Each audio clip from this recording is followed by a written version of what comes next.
ប្អូននេះជាមីកូ MK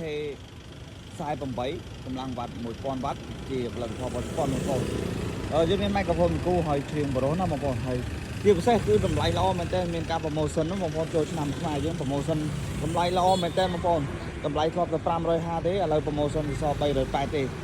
ឧបលើ4ទឹកកម្លាំងវ៉ាត់1000វ៉ាត់មីកូជាផលិតផលរបស់ស្ពនបងប្អូនប្រម៉ូសិននៅសល់តែ